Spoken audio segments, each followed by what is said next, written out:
When it comes to military fitness, a lot of guys obsess over body weight, macros, or extra miles. But what if the single biggest predictor of your performance is just how strong you are for your size? Well, we're going to be diving into some interesting findings of a study done on soldiers and the PT test, and we're also going to be taking a look at the new barracks task force and what that could mean for the force on the ground moving forward. Welcome back to the Infinite Grip Podcast. Let's get right into it.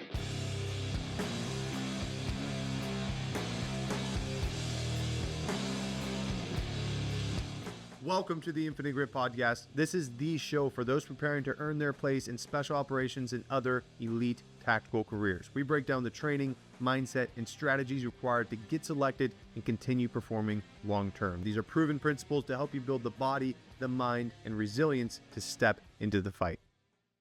Now, I know you Air Force guys or guys who have served in the Air Force are used to inside of the barracks, your golden toilets, maybe maids that clean up after you, do all of your laundry and fold it nicely and put it on your bed. Maybe they bring you food in the middle of the night when you press the button saying you're hungry. But in the Army, the barrack situation is a little bit different in my experience. And I remember my first night in my permanent party barracks. I had just finished EGP, which is enlisted Green Platoon, to get into the 168th, and I graduated that day and then flew all day to Arizona, traveled from the airport a couple hours down to Fort Huachuca, and met the guy who was setting me up with my barracks. And I just had to use the bathroom so bad. I was looking forward to just dropping my bags, getting cleaned up after a long day of travel. And I walk into my bathroom in my brand new barracks, and it's covered with human feces. Literally, human feces all over the bathroom. And, I went back into the hall. I checked where the CQ or the staff duty desk was. There was nobody there, nobody to be found. Brand new place, didn't know anybody. Nobody's awake in the middle of the night. And I had to use the bathroom. So I had to resort to finding an old janitor's closet, some cleaning supplies. And that first night at 1 a.m, I spent my night cleaning up human feces. And I wish I could say my barracks experience got better after this point, but throughout my career, I had lived in places that were clearly infested with mold. I've lived in places that, had spotty, internet connectivity or spotty electricity in general, poor or non-existent air conditioning in hot environments, you name it.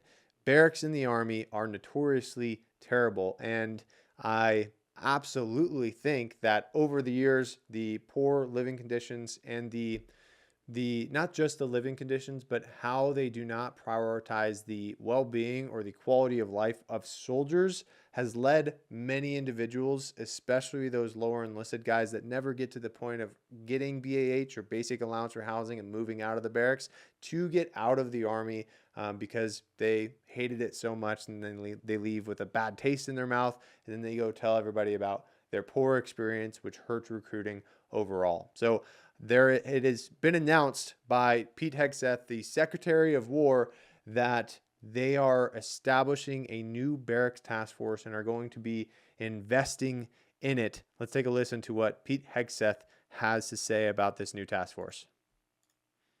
Of our joint force deserves housing that is clean, comfortable, and safe. And that's why we've established a brand new barracks task force charged with developing a department-wide barracks investment plan.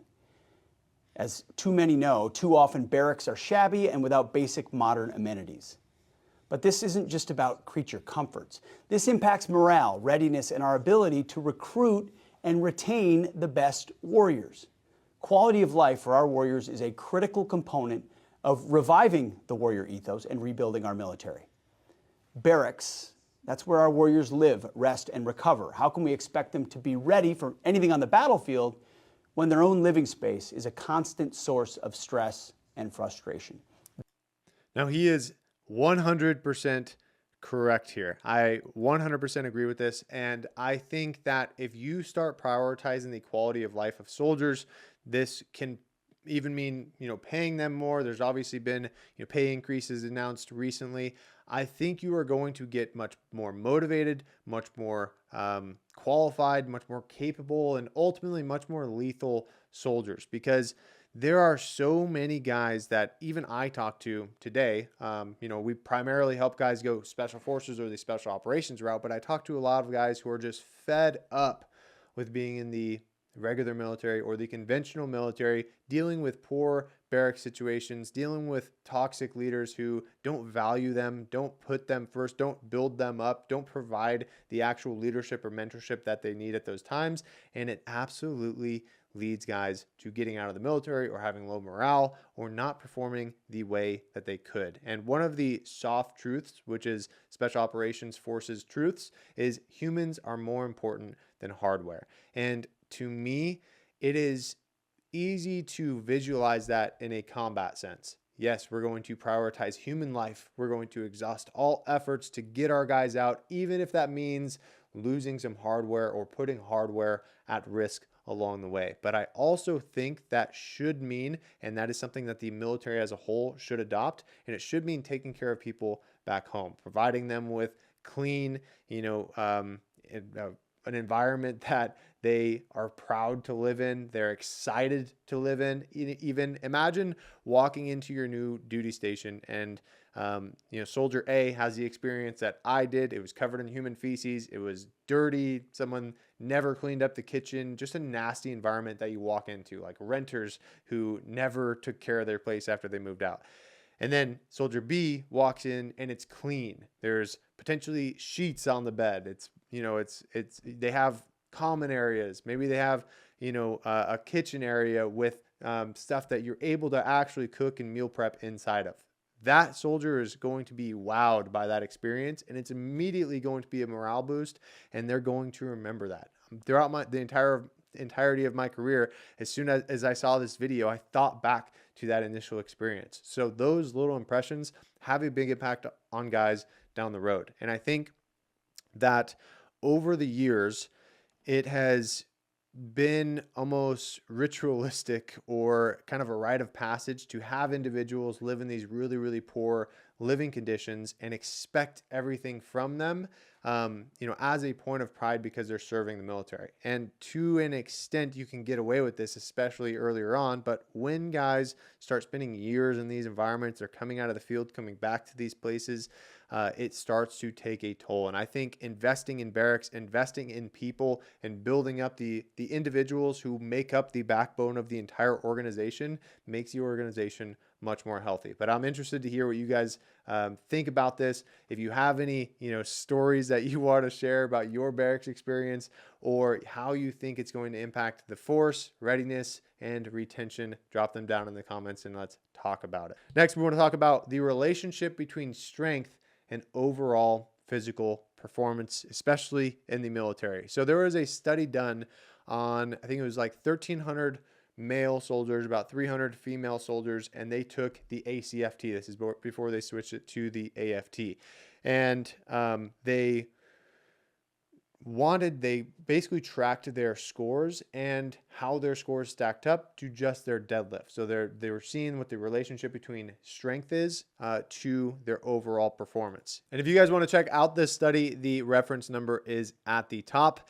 I can also put the link to it down in the description. But the key findings are: in occupations with high physical demands, strength relative to body mass is an important measure as it signifies an individual's ability to control and move their body mass through space. Another aspect to this is those who are able to efficiently recruit their muscle fibers or put their body in an optimal position to exert force are more likely going to be able to move efficiently in other movement patterns outside of those strength movements.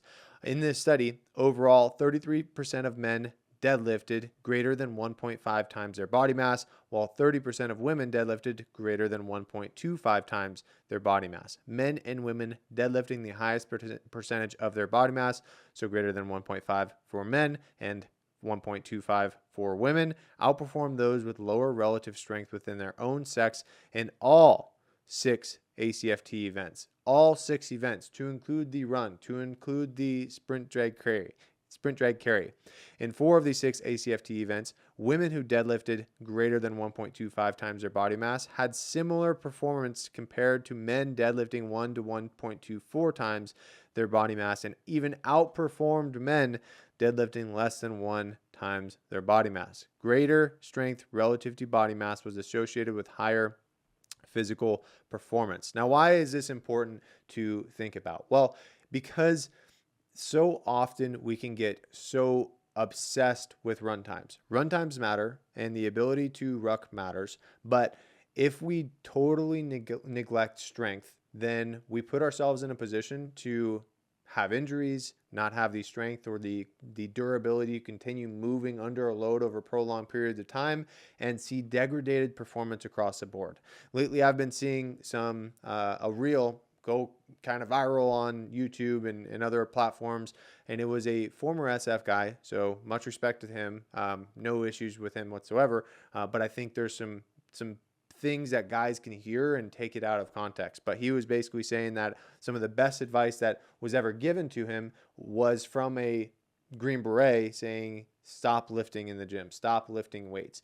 And some guys will hear that and say, I need to stop lifting weights. But the problem is, this is an example of survivorship bias. Survivorship bias refers to individuals who succeeded doing something, so they think everybody should do it the way they did. But in most cases, especially if someone's saying stop lifting, they're coming from a strength background. So they probably already have that solid strength foundation. They're probably already capable of deadlifting greater than 1.5 times their body mass. So when they tell individuals to go do body weight who don't have that same foundation built up, then they start to see issues, see cracks in the foundation, and don't get the performance that they could otherwise if they were training differently for these environments. Now, what does this mean for selection candidates? Does this mean that you need to turn into a power lifter and drive up your deadlift to as high as you possibly can get it? No, there is definitely a diminishing return on getting your deadlift to insanely high levels. But what I have found is individuals who can deadlift 340 or 350 for 3 reps that are going to selection will have no problems with the strength demands. You do not need to be pulling 405 or 500 pounds. You don't even need to think about these higher numbers. Like, it's cool if you can, and the individuals who can run fast and their deadlift, is high will perform better. But when we just start striving for these really high numbers, 1, it creates a lot of fatigue inside of our training plan, and 2, it starts veering us towards training for the wrong things. So get your deadlift, get your strength to a point where it is going to support your performance. Absolutely build that foundation, but remember what truly matters, and that getting those numbers up and getting that strength foundation in place is there to support our performance outside the gym. Now, should you focus on strength the most? Well, this depends on where you're currently at. If you are somebody who comes from an endurance background and you've never really lifted weights, but you can run a 12:30 or 11:30, sometimes even 2 mile, then yes, having a bigger emphasis on strength is going to yield the most results, as opposed to just getting that 11:15 or 11-minute 2 mile. Like, at a certain point with your 2 mile runs, there is going to be diminishing returns. Whether you're running a 12:30 or an 11:45 for selection is not going to be the deciding factor as to whether you get selected. But if you are unable to carry a pack or get hurt with the additional weight, that is going to, or you can't carry the weight at team week, can't be an effective member of your team, that is going to have an impact on your performance and your likelihood of getting selected. Now look at it like this. If you have 2 individuals who are running, let's say both running a 12:32 mile, who are going to selection. Individual A just did body weight going to selection, and he can lift 1.25 times his body weight, versus individual B, who can still run that 12:30, but he's lifting 1.5 times his body weight. Who do you think is more likely to succeed at selection? Well, the one who has also the strength foundation or is capable of pulling that weight. So it's not an end all be all, but it is a strong indication of your ability to perform not only in the endurance events, but in everything else that's going to be required of you. So how do we actually start building our strength while continuing to drive down our run times? Well, we want to focus on what's called sub-maximal loads. This means we're not going into the gym and hitting 4 sets of 8 to 10 reps perpetually, just trying to beat up our muscles and create as much hypertrophy as possible. Instead, we are trying to get the neurological demands, because in reality, a lot of our strength gains are neurological in nature, meaning we don't necessarily need to add a ton of mass for most individuals. We need to add enough mass, but teach our body to better recruit those existing muscle fibers and exert that force. So don't fall into the trap of thinking all strength training is hypertrophy training. There is some crossover there, but by training submaximal loads at higher percentages in relation to our 1 rep max, we can really make a big dent and drive up numbers with these big lifts, particularly very quickly, while not developing so much mass that it becomes calorically expensive and starts weighing down our run times or undermining our endurance capacity. And there's 2 main frameworks that we like to use.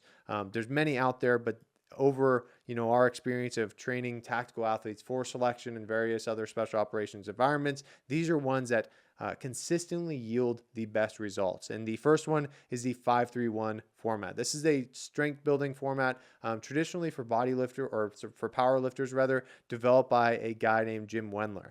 And it's based on training percentages based on your training max. So a training max is going to be about 20 pounds less than your true 1 rep max. If you do not have a true 1 rep max, don't stress it. There's many different algorithms that you can run. You can even go out there and do a hard set of 10 reps or 10 reps to failure, plug that information into ChatGPT, and it'll tell you relatively based on those numbers what your 1 rep max should be. Then you can minus or subtract 20 pounds from that, and then start using those to base these percentages off of. But this is based on a 4-week cycle. That 4th week is going to be a deload. Week 1 is going to be 3 sets, 5 reps at 65%, 5 reps at 75%, and then 5 plus, or as many clean reps as you can get. You don't want to go to failure, but keep these reps nice and clean at 85%. Week 2 is going to be 3 sets, so 3 by 70%, 3 by 80%, and then 3 plus, again, as many clean as you can get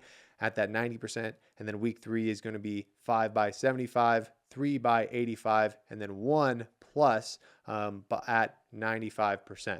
Then we have a deload that 4th week. This is a really good strength building format for tactical athletes, particularly because you're not going to develop a lot of soreness out of these particular sessions. Then you would follow up these big movements with accessory work, and the rep ranges with those would look a little bit different. Then we also have the tactical barbell format, and then I like to use a little bit of a variation in here as well. And then you can also base this off of your training max, and then each phase we want to aim to increase that training max by 5 to 10 pounds for upper body movements, 10 to 15 pounds for lower body movements. Week 1 is going to be 3 sets at 5 by 70%. Week 2 is going to be 3 sets at 5 by 80%. Week 3 is going to be 3 sets at 90%. And this is a 6-week block instead of that 4-week block. Week 4 is going to be 5 by 75%. So it kind of resets. And then week 5 is going to be 3 by 85%. And then week 6 is going to be 3 sets at 1 to 2 reps of 95%. Or oftentimes what I like to do is say, hey, use that same weight that you hit last week, but as many clean reps as you can get. Using 1 to 2 reps or training at that 95% of your training max is really good for recruiting those muscle fibers and developing a lot of that force. But for tactical athletes, for guys training up for selection, for guys who have pretty solid strength numbers already, we don't need to create a ton of fatigue trying to eke out a couple more pounds in their 1 rep max. So in those cases, I like to use that same weight as week 5, but as many clean reps as you can get. So how do we integrate these into a plan? Well, I typically like to start those sessions off with a big strength movement, whether it's bench, squat, deadlift, overhead press, or variations of those, utilizing those percentages, and then follow the session with accessory work, your single leg work, your hypertrophy work or your muscular endurance work, etc. But if you're training with one of those formats, you're eating at maintenance or slightly above maintenance, you are going to see your strength numbers continue to improve. But it's important that you track it, you increase, you follow the structure, then you increase the training maxes with each phase.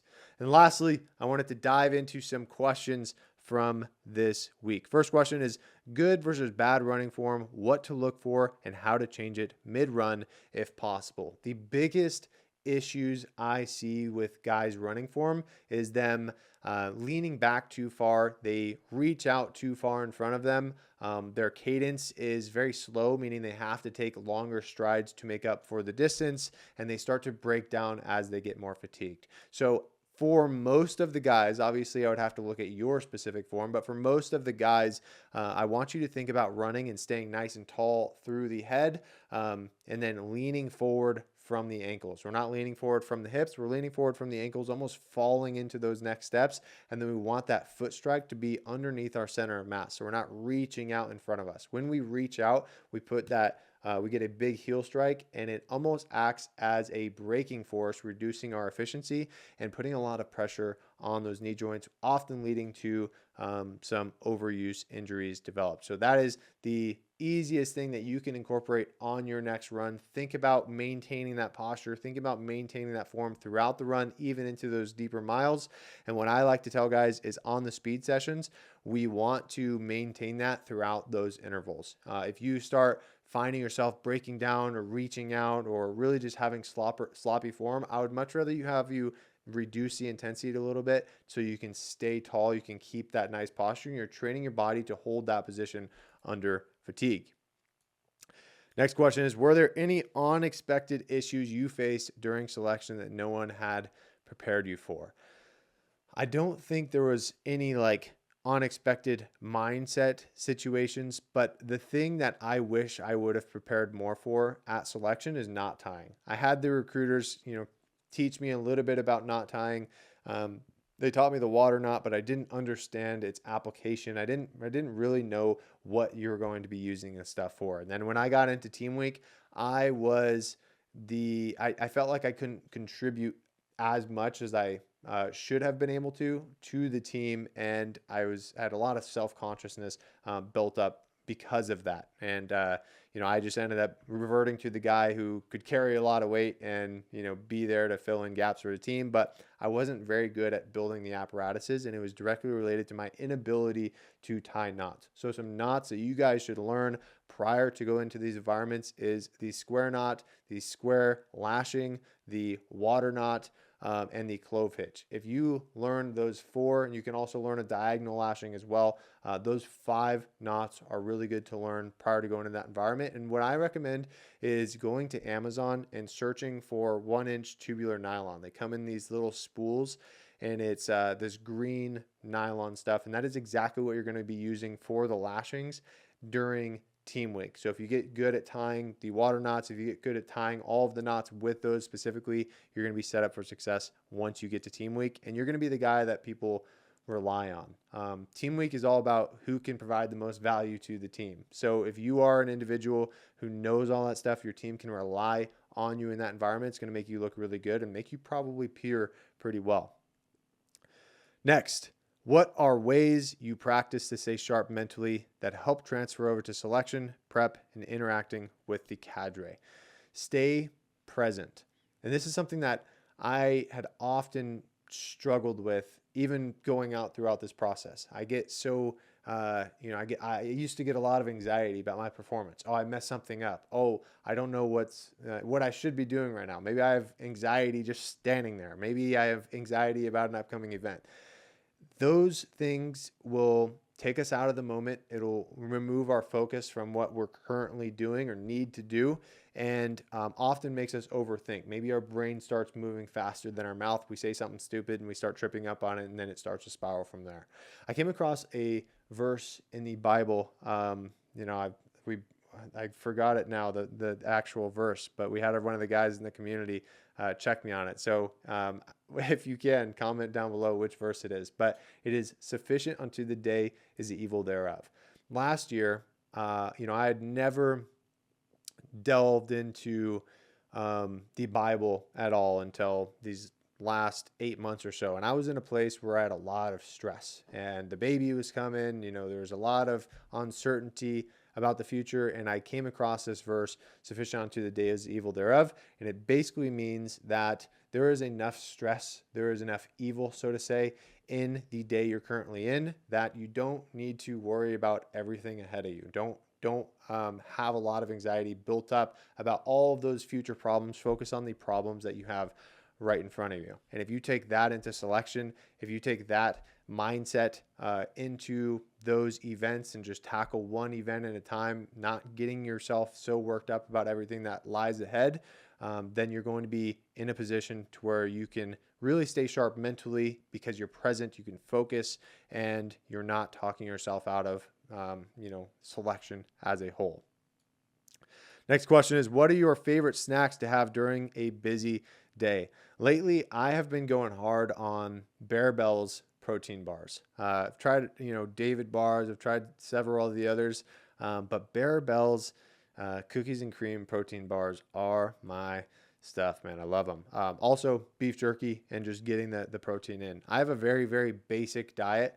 So every morning I'll weigh out my 8 ounces of lean 98.2 ground chicken breast, and then I'll throw some barbecue sauce on that and I'll take it with me and then just down it with some water. So I'm very basic when it comes to nutrition, so I don't really eat for the flavor of those things, but Bell's nutrition bars is my go-to recently. What are your thoughts on intermittent fasting, and does it support a training plan of someone planning for SFAS? So when I was in Afghanistan, I was attached to a team who, which ended up being my team after the deployment, but they had a PJ attached to the team. And on missions, this guy would be in deep into a fast, 48 hours into a 72-hour fast, or 72 hours into a multi-day fast. And it freaked us out. We always thought he was going to pass out. We always double checking on him, trying to get him to eat something, but he performed pretty damn well and never had any issues. That said, well, let me back up. That experience really opened my eyes to oh, wow, we're not just made of glass. And for him, because he became more adapted to it over time, it wasn't just his first time ever fasting going to a combat operation. And to be clear, I do not recommend fasting going into a combat operation, but it showed me that we are capable of performing without those resources for a little bit longer than we expect to, if the circumstances are correct. That said, when we are trying to drive up performance, meaning we're imposing specific stress on our body and trying to elicit these specific adaptations to take place, intermittent fasting is not going to be the best for it. When we train hard, we're going to be pulling from our glycogen source, which is those carbohydrates primarily get converted into that energy source or energy reserve that stays within our muscles. And we are going to be pulling, our electrolytes. We're going to be pulling all of these resources that are sustained from eating. We're going to be causing damage to our muscle fibers, which needs to be supplemented with things like amino acids or proteins. So if we are intentionally limiting or having these periods of time where we're not eating any food, then we're going to be undermining our ability or how fast our body can recover from these sessions. So if your goal is performance, I do not recommend intermittent fasting. If you want to do a prolonged 24-hour fast, once per month, that's one thing, but do not fast on a daily basis or regular basis throughout the week, expecting you to optimize performance, because it's not going to be the best thing in your interest. Then the last question is, how can I better practice land nav? So by the time, and I'm assuming I'm going to approach this as if he was an 18 X-ray. By the time as an 18 X-ray you get to selection, you are already going to have gone through SFPC, which is the Special Forces Prep Course. You're going to have gone, all of the student company. You're going to have gone through all of these different training environments that are going to teach you land navigation, and you're actually tested on it during SFPC. Then during Gate week at Selection, you're going to get a bunch of land nav classes, which were the best land nav classes I ever had in my career. And then you're going to do both day and night practical exercises before you step out on the STAR course. So from a knowledge standpoint, or a book knowledge standpoint, you're going to get a lot of training. What they cannot teach you in that short period of time, maybe the 2 weeks that you're going to be walking around the woods with a pack on, is comfortability in the woods. So if you are on the front side of going into the military, I highly recommend just spending time in the outdoors. Yes, it's good if you can pick up books like Never Get Lost by Dr. David Walton and learn how to plot points, shoot azimuths, all that stuff, but you can learn that stuff in a day. And but the biggest thing is just getting comfortable. So, download the app Onyx Hunt. Take a buddy with you. Be smart about it. Start small so you're not going super deep in, but get off trail, explore public lands, go for a hike, go camping, do those types of things. Get in the environment, and that will drive up your comfortability and your ability to perform when you get to land navigation. Because one of the biggest components to guys failing land navigation is having the performance or the stress or the anxiety that's developed from being in the woods in the middle of the night without the ability to use a light source and a time constraint placed on them. It creates a lot of anxiety and then leads them to abandoning their training and making poor decisions. So be safe about it, but get into the woods. If you want to get better at something, you have to do that thing. And that thing is getting into the wilderness and experiencing it for yourself. You can only read about it so much or watch so many videos on it before you have to actually get there and start developing that skill set. Other than that, that is all for today's podcast. Appreciate you guys joining in. If you have any questions for me or anything I can help out with, drop them down in the comments, and I look forward to hearing your feedback. Talk to you soon.